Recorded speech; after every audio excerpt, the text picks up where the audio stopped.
everyone, and welcome to our first ever Eat to Empower virtual event. While we wish we could be seeing everyone in person tonight, we are so grateful that you have taken the time to join us on Zoom. My name is Kristen Kwasny, and I am the Director of Development here at Vetri Community Partnership. We have a really fun event planned for you all this evening, but before we jump into it, I'd like to just give you an overview of what you can expect. Over the next 45 minutes to an hour, you will learn about Vetri Community Partnership's mission and why it's important. I will introduce two short videos, one that shows our impact and progress in the face of COVID-19, and another that features one of our virtual Vetri Cooking Lab participants. After our short organizational overview, it will be my pleasure to turn things over to our COO and interim CEO, Maddie Booth, as Marc and Sal Vetri demonstrate how to make family and fan favorite Sal's old school meatballs. So we hope by the end of this time together, you will feel excited about the work and the direction of VCP, inspired to make an additional donation or bid on an auction item, and leave feeling with a sense of joy and hopefully a full stomach if you are cooking along with us tonight. Shout out to Craig and Patty Giordano. I know you all are cooking with us tonight. So while Marc and Sal are over at Vetri Cucina getting things prepped and ready to go, I'd like to take this time to bring everyone up to speed on Vetri Community Partnership. So at VCP, our mission is to empower children and families to lead healthier lives through fresh food, hands-on experiences, and education. In Philadelphia, a staggering 41% of our youth and children are overweight or obese. And in certain neighborhoods like North Philadelphia, that number jumps to more than 70%. Obesity in children makes them more likely to develop chronic health conditions as an adult, such as high blood pressure and diabetes. Studies show that poverty, combined with an increased access to overly processed and fast foods, and a lack of fundamental cooking skills and nutritional knowledge significantly impacts health and well-being. So said plainly, people, particularly children, need access to healthy foods, but they also need to know how to cook them. Our vision is a healthier Philadelphia and a healthier world. So to put our vision into action, we are delivering programs, resources, and services that pair nutrition and culinary education. We concentrate our efforts in neighborhoods in North and West Philadelphia, areas that often have a lack of access to resources. To do our work, we look at the kitchen as our classroom to build cooking skills through fun and interactive experiences. Our work is centered on teaching the preparation of recipes that highlight nourishing ingredients like fruits, vegetables, and whole grains that are accessible, approachable, and affordable, while developing fundamental cooking skills using tools that can be found in any home kitchen. No fancy ingredients or restaurant-level equipment required. But the key element of our work is putting the tools in participants' hands, both literally and figuratively. Our educators and volunteers act as culinary guides, demonstrating how to use tools safely, but empowering our students to do the cooking themselves so they can build confidence in the kitchen and set themselves up to positively impact their food consumption decisions. So it should be no surprise that this year has been one where we have seen new challenges that we could not have anticipated in our wildest dreams. So to help paint the picture of what 2020 has been like here at VCP, we're going to show you a brief video put together by our friend Chris Landy of Aperture Pictures entitled Whatever It Takes.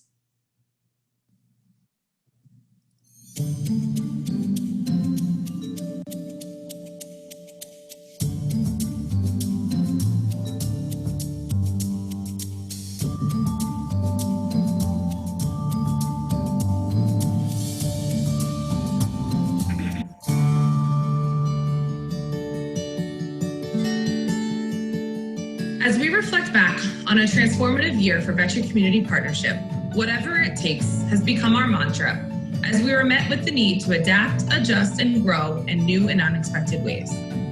The year began working hands-on in over 75 sites across the region, teaching more students and families than ever before how to prepare nutritious foods. As 2020 began, we had launched our spring semester of Vetri Cooking Lab at 37 sites. We're preparing our mobile teaching kitchen vehicles for our busiest months. We're planning culinary medicine workshops for our new medical partners. And we're distributing thousands of samples in our 15 Eat 360 school cafeteria. By March, our 127 volunteers had logged over 1,800 hours and our programs had over 25,000 participant interactions. When the coronavirus hit Philadelphia, we were able to continue to support our community in the best way we know how, through education and delicious and nutritious food. Our mission to teach people how to prepare accessible, affordable, and approachable recipes was adapted to meet the challenges of the new COVID-19 world.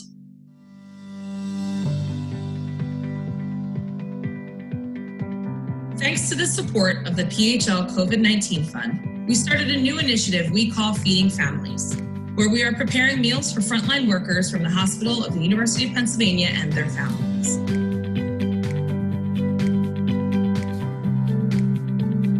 Utilizing the recipes from our programs, our team has been preparing meals that are portioned to feed a family of 4 and are then distributed to medical workers, maintenance staff, and unpaid residents to take home as they end their shifts. With this initiative, we were able to re-employ our temporarily out-of-work educators and deliver those meals to the hospital using our mobile teaching kitchen vehicles. To date, we have delivered over 4,000 meals, and we'll be continuing our emergency food preparation and distribution to families in North Philadelphia.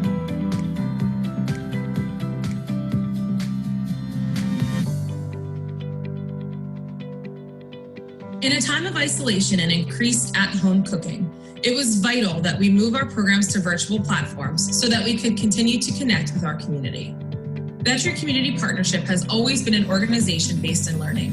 So when we were faced with the challenge of moving our traditionally hands-on programs online, we dove right in. Using systems like Zoom, Google Hangouts, and BlueJeans, we were able to successfully transition all of our educational programs to online interactive experiences. Students and community members were invited into our educators' home kitchens, which opened opportunities for more personal conversations and connections around food and culture. Though we weren't able to have the hands-on element typical of in-person programming, the aspect of creating deeper relationships with participants was uplifting, meaningful, and helpful in a particularly challenging time. Virtual programming has allowed us to expand our reach to more students and communities than ever before. By taking these programs online, we were able to invite entire classes, families, and members of the general public to participate. We know that through education, we can empower people to cook for themselves at home, a life skill that is so incredibly important for people of all ages and backgrounds. Diversity, equity, and inclusion are important and integral to Vetri Community Partnership. Led by our CARES Committee, we are working towards continued organizational learning with a keen focus on anti-racism, cultural competency, and combating bias. Our mission, hiring, partnerships, programs, and recipes are guided by these principles. Our goal is to ensure that we are contributing to an equitable society that values the voices and foods of cultures from around the world. At VCP, our culture of learning and curiosity continues to grow as we identify ways in which food intersects with so many different disciplines. There is so much interpersonal and intrapersonal social emotional learning that can happen through food. We are able to talk about not only the aspect of actually feeding and nourishing ourselves, but also about how we interact with one another. Food for us is truly a central gathering point in which we can learn about the world and ourselves.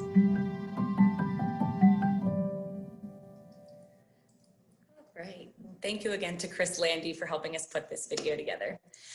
Like our programs, our fundraising efforts, like Eat to Empower here tonight, have turned virtual.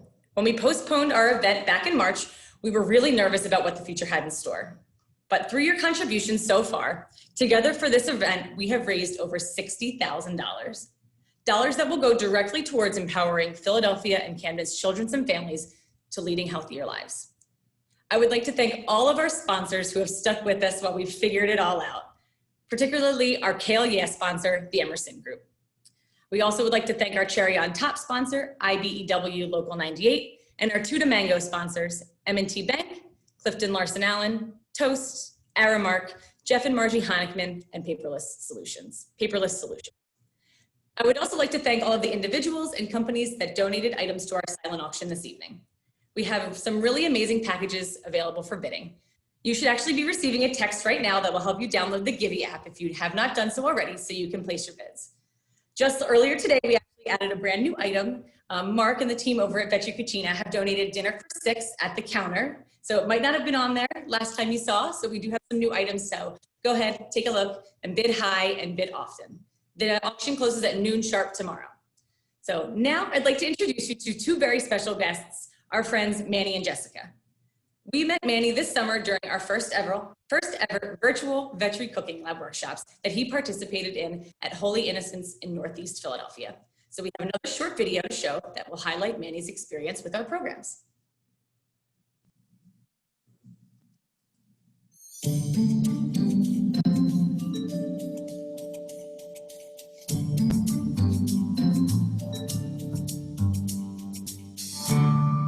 Hello everybody, my name is Manny, and today, even though my kitchen is being remodeled, I'm about to make a smoothie that I learned how to make in Vetri Cooking Lab. Manny's the youngest of 3 children. He's 13 years old. He loves gaming. He loves science, geography. He's just a very bright and smart kid.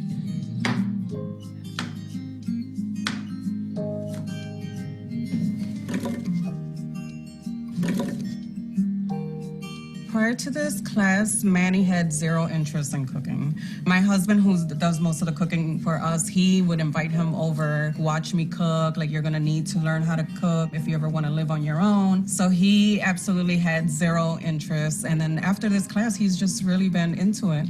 I feel a lot more confident in the kitchen after taking Vetri Cooking Lab because it taught me a lot about holding a knife and some recipes for some things that I would like to make.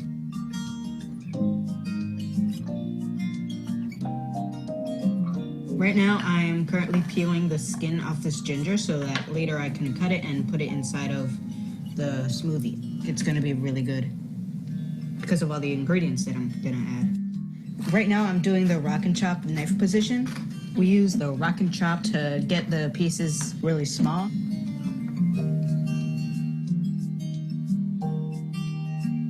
Right now, I'm doing the bridge knife position. It's really good for cutting large objects. This orange smells really good. One of the favorite things about the Vetri classes for Manny has been the educational portion of eating healthy, creating some meals that he had previously not eaten. It's been a fun experience for him.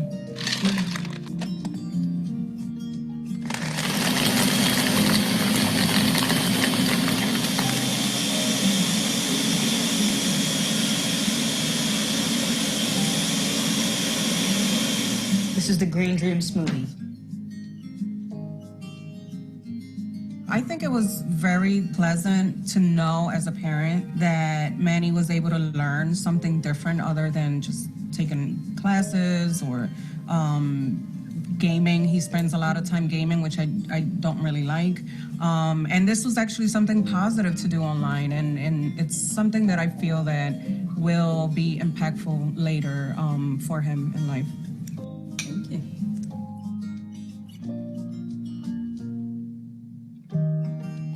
This is really good. It is Really refreshing.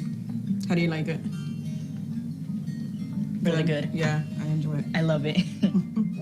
During the Vetri Cooking Lab class, Manny had a ton of fun. It was, he learned a lot, and he was just, I feel like it was very fruitful, pun intended.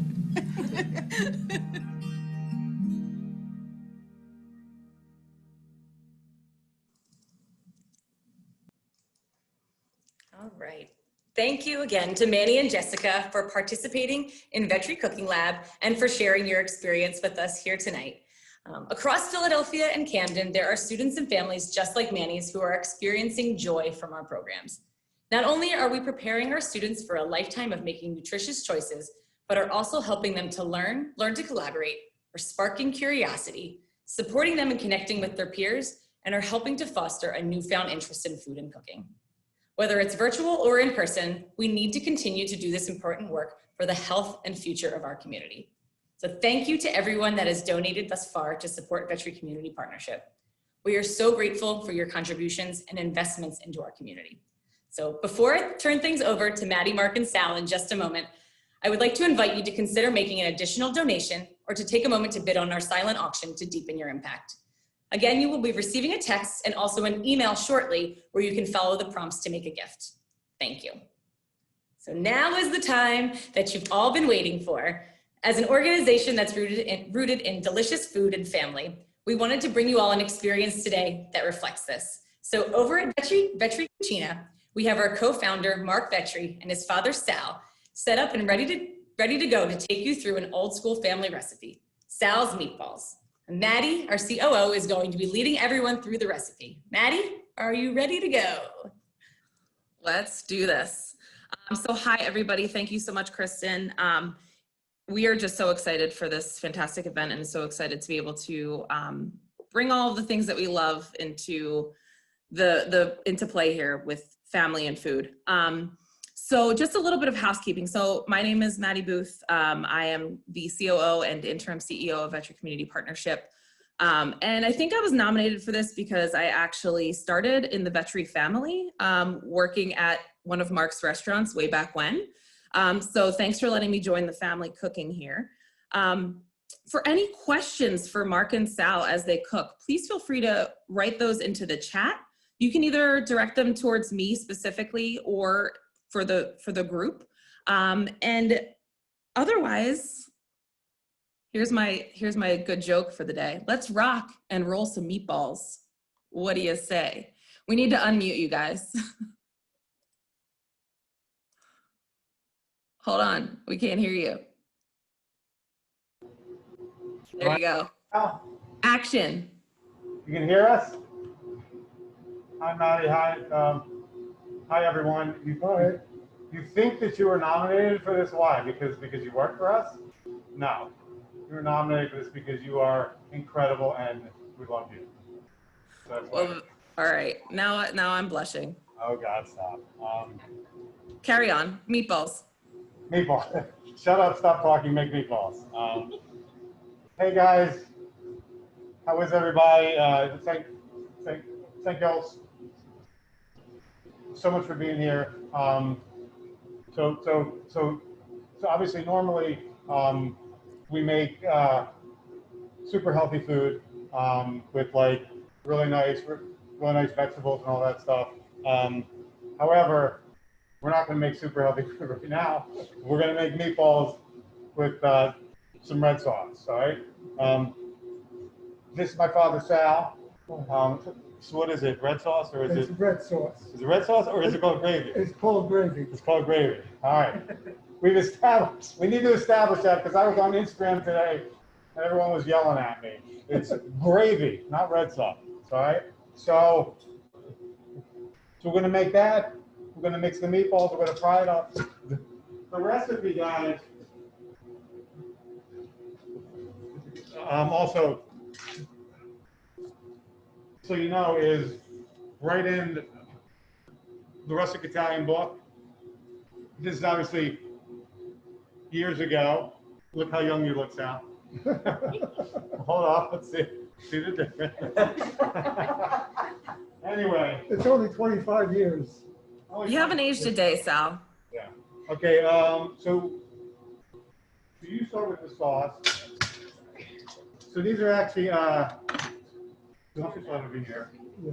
So these are actually San Marzanos. You get them anywhere, Whole Foods, anywhere you want. Sometimes I like, to use the hand mixer, but he wouldn't let me. I like to get right into it. Yeah. So he likes to squeeze them all up. He's got the rubber gloves on, so he's going to go with that. I'm going to just, so I have everything sort of, look at there. So I have everything sort of weighed out now. I switched you. We're in front of you now. Okay, in front of me? Okay. Yeah. All right, so I've got 3 different meats, all right? Some veal, the pork, and the beef, all right? You have to use the 3 different meats, okay? You can make veal meatballs, you can make meat meatballs, you can make, any sort of meatballs you want, but with these meatballs, I love using the variety, right? Which meats do you use? Real pork and beef, I just said it. I wasn't paying attention. He forgot his hearing aids, all right? His mom was squeezing the tomatoes. He's squeezing real pork and beef, Don't right? confuse me. Isn't that what you use? Tomatoes, yeah, beef, pork, and veal. Beef, pork, and veal. That's the Said it in secret. the wrong order, Mark. We have a quick question about the tomatoes as Sal is processing those. Is there a difference between San Marzano tomatoes and Roma tomatoes? Translate for me. Roma, yeah, I mean, it's like sort of similar, but San Marzanos actually don't, these, they don't actually have the skin on it. They're already sort of ready to go. Romas are just, the raw ones, you know, same size, same style. You can use those, but then you have to, you know, then you actually have like the added sort of step to it. All right, you should just go to the market, you know, find a little, you know, this was a large, you know, this is obviously a large one. We have that here for the restaurant, but you can find littler ones at the market. Where you going? I want to keep my hand on. Okay, all right. He's leaving me already. Okay, so we got all this stuff. I got to weigh it out. So 3 eggs. All right. Do you mix this up also? Yes. All right. All right. And then we're going to soak the bread in milk. How many slices of bread? 4. 4 slices of bread. He's got to memorize. Wait. I can wait and do it. We got to wait for it. 4 slices. Can you guys make your jokes louder so we can all hear you? Well, he was just moving super fast, you know? There we go. So while we're soaking Bread. the old bread, could you tell us a little bit about the origin of the recipe, which I'm sure is also in that lovely cookbook that you showed us? The origin of the recipe. What makes them famous? So, it's actually from his mother. Huh? Jenny, she used to make it every Sunday for dinner. Meatballs and sausage and hard-boiled egg with gravy. Yeah. So I used to go down to, you know, their house. You know, they used to live in South Philadelphia, 7th and Lee Street. Everybody knows where that is. Sunday dinner, you know, like everybody when we were young. I mean, not like everybody, but like our family, like many of the immigrant, you know, sort of families. Sundays was at the grandparents' house. I got it. I can do 2 things at once. I can talk and squeeze, huh? There we go. And you know, we used to have the big meals, right? You know, she would make lasagna, stuffed artichokes, sausage and peppers, onions, meatballs. That was for a starter. Yeah, that was a start. This good? That's Wait, Mark, can you show us what that looks like to the front camera here? Sure. Oh, you're going to the other one. Sorry. We're gonna figure out this dance. Yes, we are. All right. There you go. So it's just like 1 cup of milk, 4 slices of bread, and then you just mix it in there. Right? We had one question going back to the meat as well. What was the weight of the meat for each variety? Oh, that was actually 1 pound of each. 1 pound of each. So basically, I think the recipe that we sent out said 1/3 of a pound of each to make 1 pound. So Oh, yeah. if you notice a little difference, that's why it's being I'm scaled making differently. more 3 times the recipe, so 1 pound of meat for 1 egg. Okay, super easy. And then one more question about bread. Does it matter what kind of bread? Does it have to be that That'd be delightful white bread. white bread? Yeah. Yes. What about swapping in store-bought dried breadcrumbs? What about what? Swapping in store-bought dried breadcrumbs, yay, nay? You know, you can use that, but it's not going to be as good. You know? It's a moisture situation. You know, you just need. Excuse me, let me show them what this looks Okay. like. Yeah. This looks like I have to add more ingredients though. We We need a little more garlic. Well, you don't have any garlic, yeah. 1 clove of garlic. You guys probably have a little bit less. All right. Here we go. I'm gonna stick this in there. Go ahead. All right, 1 more. All right. So what was I saying for the breadcrumbs? Yeah, I mean, it's just not the same thing. You know, these you're going to be left with sort of hunks of the white bread in there with like the sauce flavor, the meat flavor. It's actually, The bread gives it a little softer texture. you need that. Okay, What did Sal say? The bread gives it a softer texture than the. Exactly. Soft. Got it. Okay, And so we you just got this. added, we're adding Parmesan cheese.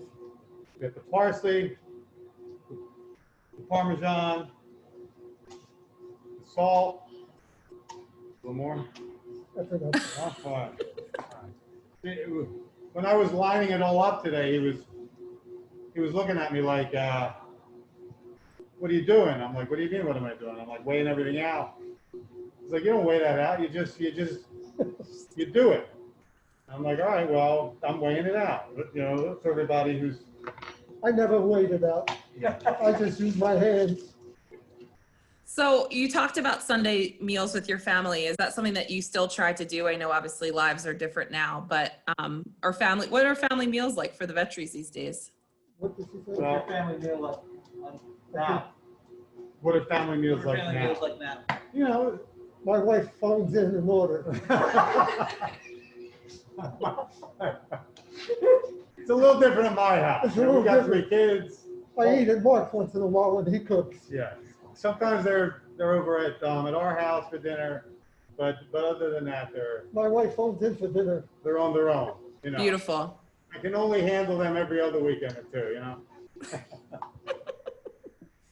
So while we're waiting on that, I'm gonna actually move over here.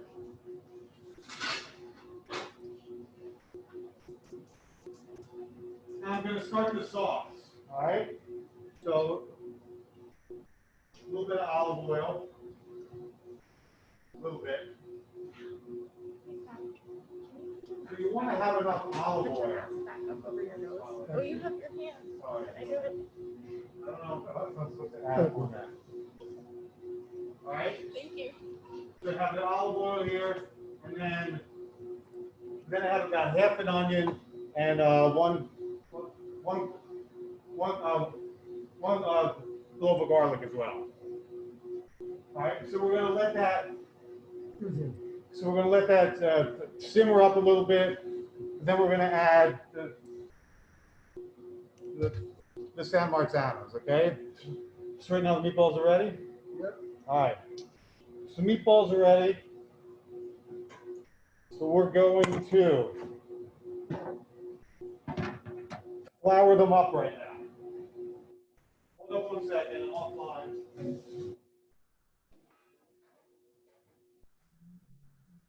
All right, guys.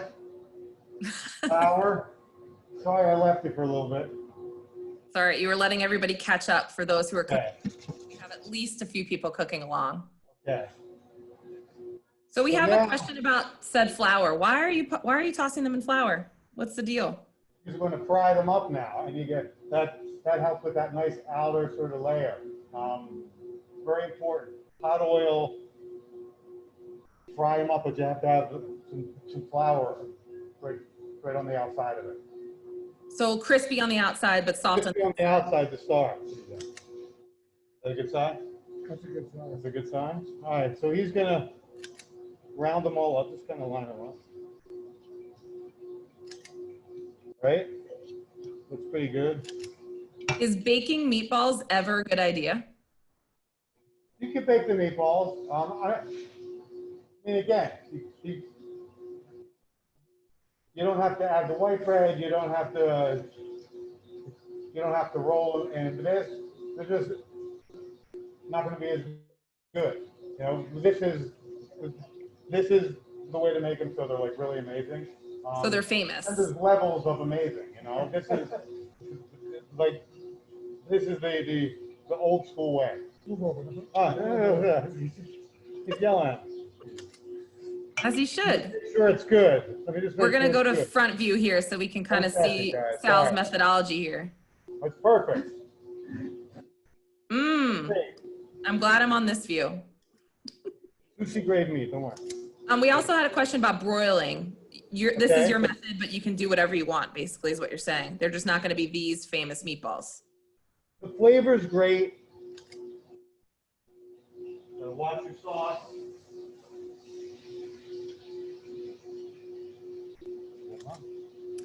All right. It's Hold on. just all-purpose flour, or is there any other type of flour that you use? That's it. Regular old. Yeah, this is old school. This isn't fresh milk flour. This isn't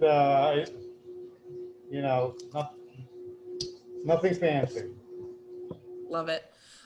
What kind of pans do you use? We have a question in the chat here from one Miss Kelly Herrincall. Miss Kelly Herrincall. What did she ask? What kind of pans do you use? Man. I feel like she knows this answer. Only all class. She knows the answer to that. Give me 1 second here. I got to add. Okay, so right now, you have the onions with the oil, so I'm going to right now add this. One more time. All right. We had a question about up in the chat about San Marzano style. And I think that's actually something to do with provenance and sort of the way in which things can be labeled based on where they actually come from. And when I was a server at Pizzeria Vetri, we were told that San Marzano tomatoes have to come from the foothills of one of the mountains in Italy. Which one is it? From the Naples area. The Naples region. I can't remember right now. Yeah, I mean, listen, I remembered when I worked there. There's a lot of wonderful San Marzano style. I mean, I'm sort of less about using the ones that are actually right from that area anymore. Yes, that was like the way to be sort of years ago when you had to get this from Italy, you had to get that from Italy, but right now in America, all over the world, we're raising really amazing things. So the more local you can sort of use things, the better. You don't have to use San Marzanos. You can use anything. Really make a nice sauce, and then just you stick the meatballs in it. It's not, you don't have to use like San Marzanos.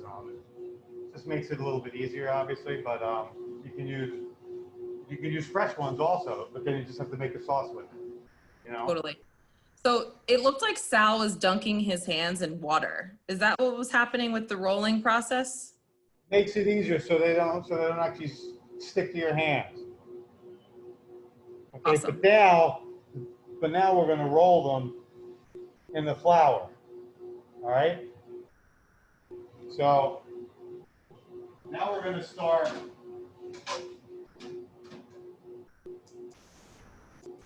the frying part. All right, and this is going to be fun. All right, so you start rolling up in flour. So first of all, so we have these. We're going to use a couple of them. We're going to put oil in there. All right, and you have to get the oil hot because the meatball is going to soak up the oil. Number one.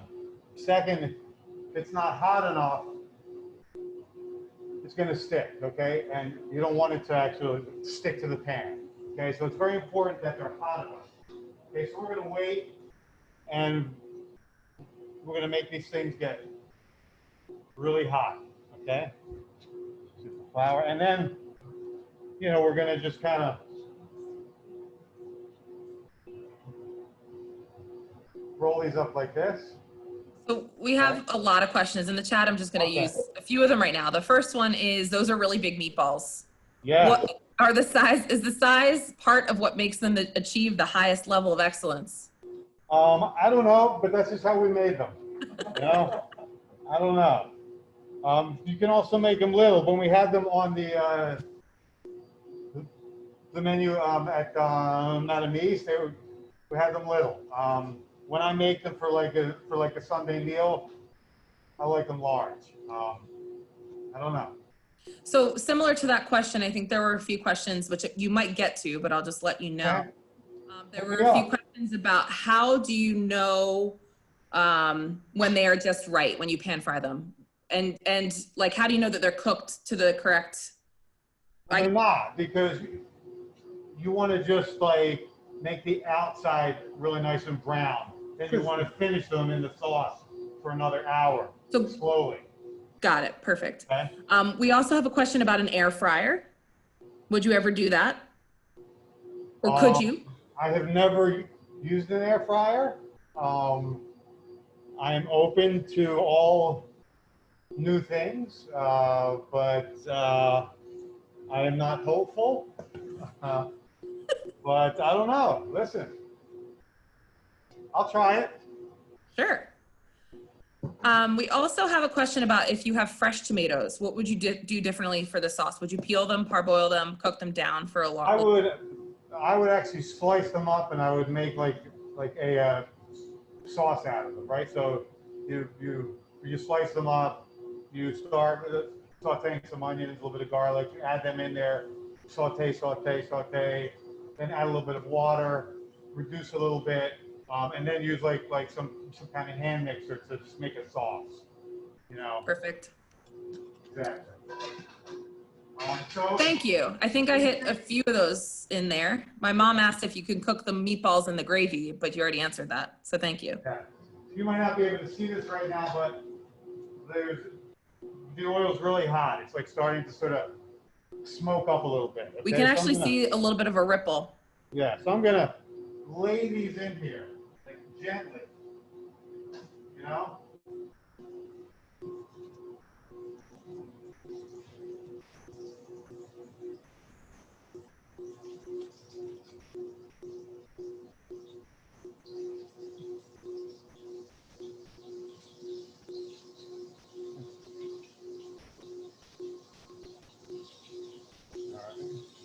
So it looks watching?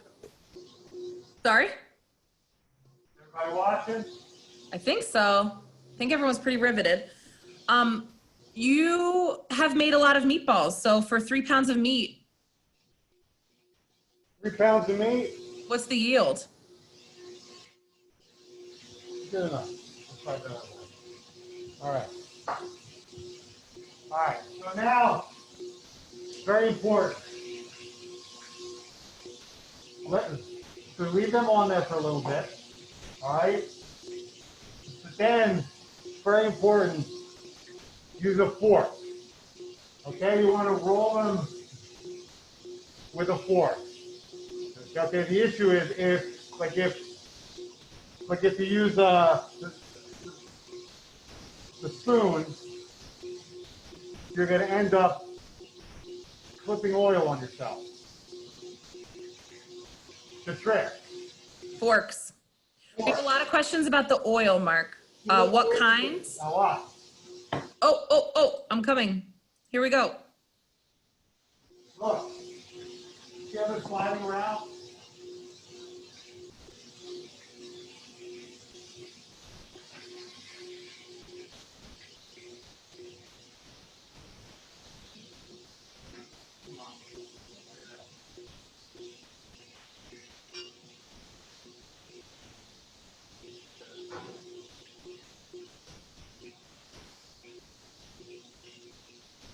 How's that, Pop?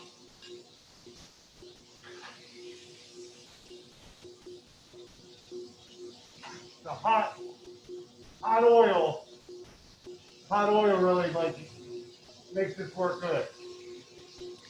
Mark, can you hear me? Yeah. We have a lot of questions about the oil. So you used olive oil to start the gravy, the red gravy, and you used vegetable oil in this application, or was this olive oil as well? I used olive oil just because that's all I have, but I would actually normally use vegetable oil. Vegetable. Okay, great. Okay.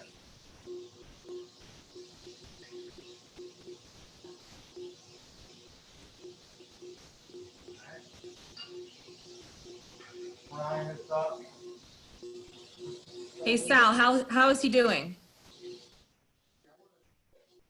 I don't think Sal can hear me.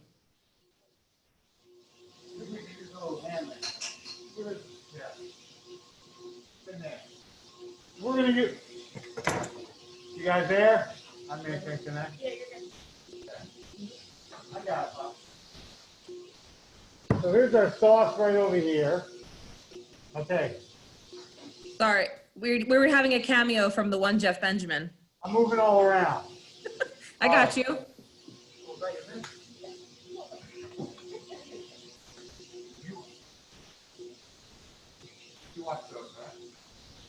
So, all right, here's what's happening right now. He's finishing up the meatballs, as you can watch. I have the sauce here, but I'm still gonna want to hand mix it up before I stick in the meatball, because it's a little too thick. Okay? You have the onions in there. So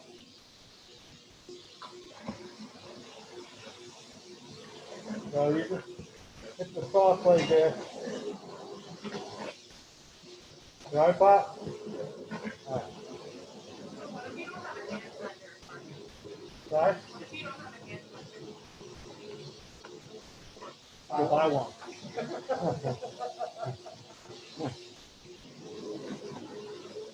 All right. So I think it sounds like Mark is now a product shill for immersion blenders. All right. Here we go. All right.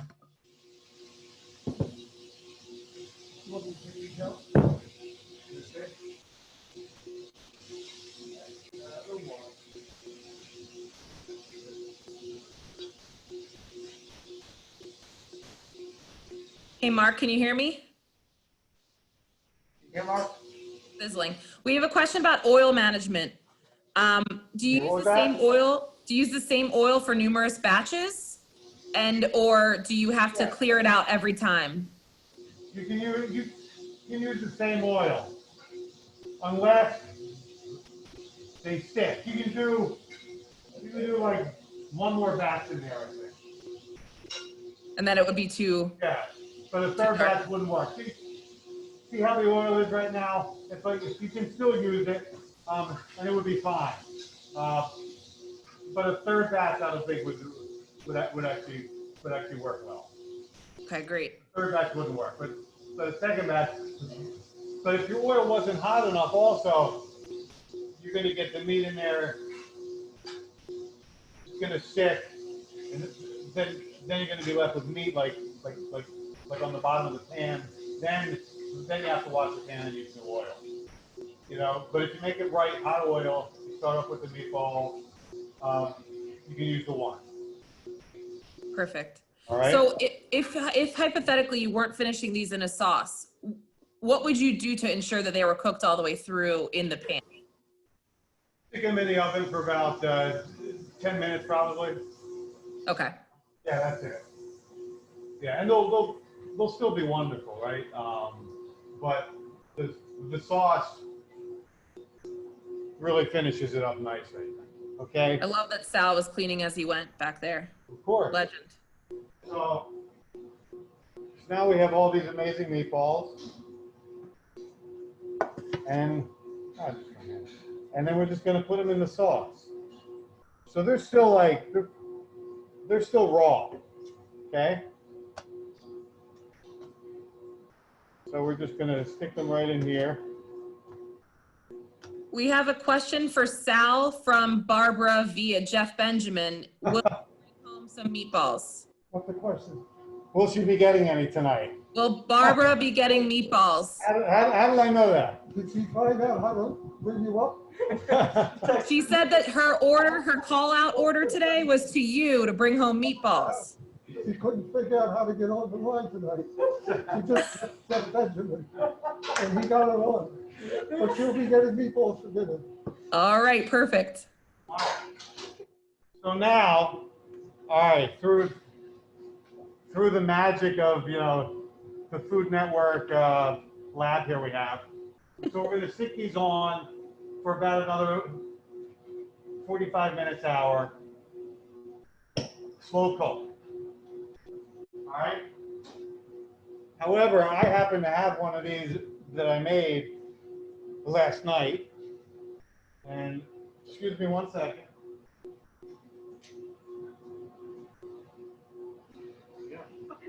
Yeah. Bye. I love TV magic. So there was a question above about using vegetable oil because of the higher heat than the olive oil. Yes, that is true. So it has a higher smoke point, so it won't burn as fast. I wasn't ready. I'm sorry. So You're really ready with the TV magic. So I happen to have one of these that I made last night. You know, so I'm gonna slide some of these out. You know, but then also there's another added sort of thing in here that's not in the recipe. So let me find one. What the hell's over here? Where? Oh, here. I don't know. Goddamn egg. All right. So here's the thing. All right. Here, I can move this. So when I was young, we had the meatball pot, and they used to just kind of stick it right in the middle of the table, and then and they would always like stick some of these hard-boiled eggs in there. 4 or 5 of them only, you know, not enough for everybody, but you know, you had to find them. So we would all like look because we always wanted the hard-boiled egg, because the hard-boiled egg sits in the red sauce and it like soaks it in there. And it's just really, I mean, amazing, you know, when you eat the meatball with the hard-boiled egg and then a little bit of sauce. Here, let me get some sauce.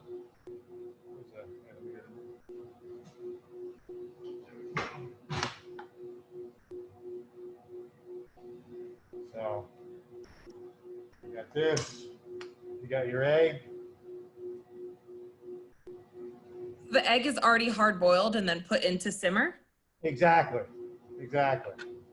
So this is a real Sunday meal, you know?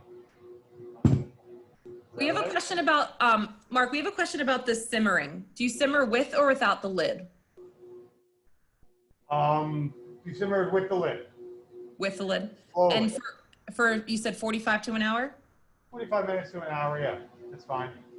That's And fine. Then it's always nicer like the next day.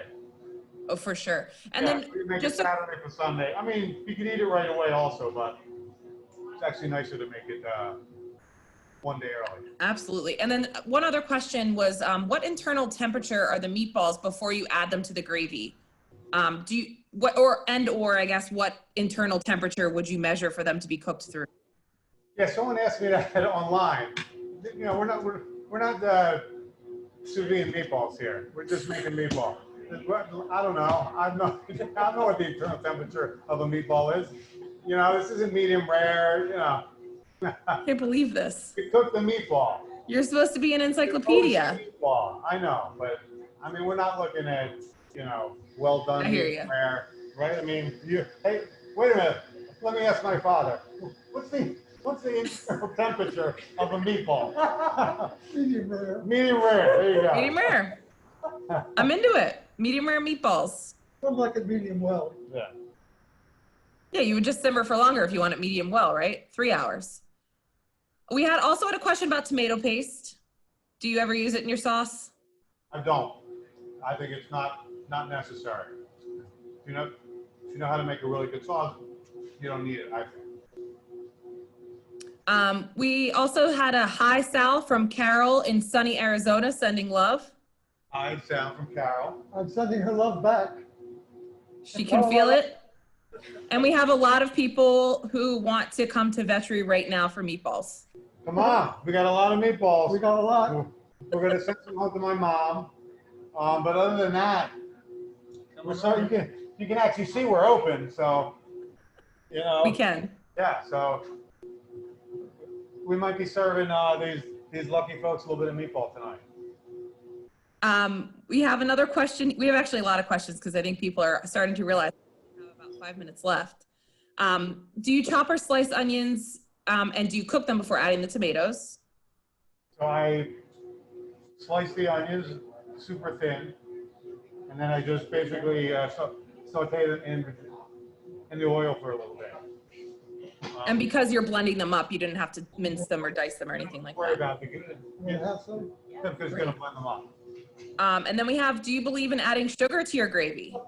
Have some meatballs. I mean, again, that's one of those things where it depends on what you're using, right?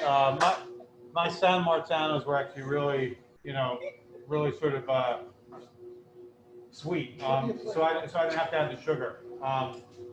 But if you have some watery ones, then yeah, you can add a little bit of sugar.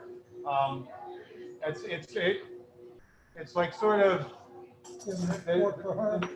there's a recipe, but then you also have to understand that this San Marzano is going to be watery. This one's not going to be as watery. This one's going to be thicker. So you have to maybe, just figure things out. You have to cook. That's what it's all about. You adapt. You make sure it's good. You add a little more salt. Oh, well, this maybe could use a little bit more sweetness. Also the onions. If maybe sometimes you add more onions, you should wait because the onions will actually make it sweeter. So you want to wait. Well, and then it depends how much love you're putting into it, right? Love is a huge ingredient. And if there's not enough, it's not going to be sweet enough. Any sugar here because it's all love. Because there's so much love. So much love. We also have our special guest, Manny, who made that beautiful smoothie, said that he would trade you a smoothie for a meatball. Whenever you want, Manny. Whenever you want. You got a meatball waiting for you. And I think for me, I would love to hear any other, yarns that Sal wants to spin about a young Marc or Marc's curiosity as a young lad, or who is going to receive this recipe for future Vetri family functions. I guess everyone knows it now. Any of us can. He was tough to raise. Oh, geez. Of the 3 children, he was the toughest. Thank you. He graded me early. But I love him. Third best for sure. He loves me third best, 100%. We're rating. I think it's Risa first, then Adam, then me. He's a great No son. offense, Adam. I'm last though, for sure. He does great things for the people.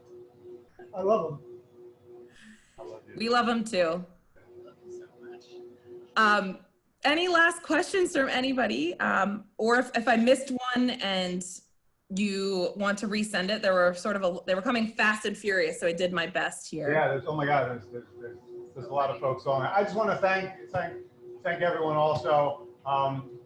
This has obviously been a nutty sort of 9 months, and we've been just kind of yanking rabbits out of hats, just about every other week with the restaurants and also with the foundation. The folks over at the foundation have been working like morning, noon, and night just to figure out virtual stuff, and it's just been really hard. But we've been able to figure it out, and I think we're on the right sort of road with this. We have not just slowed up or anything. We're still doing things, and as long as we are able, we're going to work hard to make this thing awesome. So thank you all so much for helping us out. This money is really super helpful to us. So. All right, thank you all so much. Some final questions are filtering in here, so I'll just ask one of them. Okay. Which kids will make this at home? Which of your kids will make this at home, Marc? Come on, Mario. Mario. Quarantine cooking with Mario Vetri. He's the one. That's right. Loves to cook. Middle children for the win there. And Mike Hinkson, I actually saw that online, and you know who I'm predicting to win tonight. You heard it here. I'm making a prediction, and you know I'm like 5 for 5, right? Eagles are gonna win this evening. All right, thank you all so much. I will turn it back over. Yes, Middle Kids Rule, thank you for validating me. I will turn this back over to Kristen to close us out. But Mark and Sal, thank you so much. We wish we were all there with you. Thank you guys so much for welcoming us into your kitchen. It was truly, truly special. Awesome. Yeah, as Maddie just said, thank you, Mark and Sal, and thank you to everyone that's helped to make tonight possible. Our sponsors, everybody that contributed to participate, thank you. I'm also going to say that we are guaranteeing a Birds victory tonight. VCP is one of the Red Zone charities of the game, so we have been featured on some of their social media today and on their website, so I think it's just like destiny that we win tonight. Go Birds, go VCP, and thanks for everyone for coming out. Have a great night.